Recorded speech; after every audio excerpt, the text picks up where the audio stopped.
Okay, so here's a little overview on how to use mortars. So there's two different ways. So if you don't have emplacement binoculars, then you can use the usual, which is just pressing E on the mortar itself. And you see a green radius come up. A mortar will land somewhere in this radius. It might land on the very edge of it. It might land on the radius of it.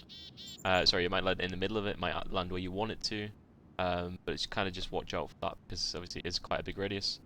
The other way is using emplacement binoculars. So there's a couple of rules when it comes to emplacement binoculars. So for example, if I'm trying to mortar border, obviously I'm not going to be able to put my emplacement binoculars on border. So I've unpaired it now, so I'm going to left click on this, left click on it again. It will pair the border, pair the mortar.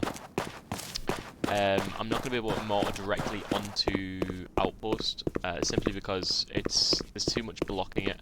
So you kind of got to go based on the field of view where the mortar is. So the mortar's there. It's obviously going to get blocked by a little raise in the ground here, as well as especially here. So I'll just show you here, for example. I'm going to say invalid coordinates, make sure nothing is obstructing your target, and obviously there is a massive obstruction to the target here being a massive fucking mountain. The only other thing that there is to do is you got to find somewhere, for example, the top of this water tower, where if you mortar it, or if you select the mortar on it, then it's still in view and it can also see border. So, for example, I've already selected this mortar.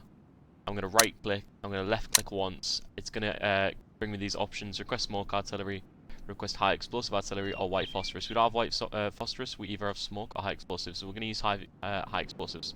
So we're going to left click on the very top of this. See that mortar is now making a noise. This is kind of just to say, hey, like we know what we're aiming at. We're then going to click E on the mortar. We're going to press B for a suit zoom, and then we're going to see all this radius that we couldn't aim at before. So you see pretty much all this half of border. There's different ways that you can go about doing this. So you can aim at, I know some people like to aim at like the side of the map here. Some people like to aim at the tower here, for example. And there's different places where you can place the mortars. So for example, on mountains is a really good spot because you can pretty much see the whole of the map. It doesn't matter if it's out of your field of view. So for example, my field of view stops here, for example.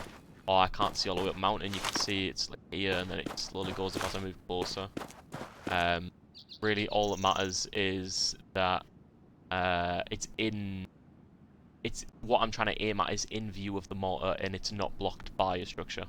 The only other thing that there is that I'll let you know about mortars, there's two options. You either have a smoke or a heavy explosive, and also there's this little image on the right hand side. This shows you the maximum traverse that you can reach. So obviously it doesn't make sense for a mortar to be able to fire 90 degrees to the left or the right, because obviously it is on like a two-legged tripod, and that's pretty much it. So for example, I can't aim over here, however I can aim all here. But yeah, that's pretty much it.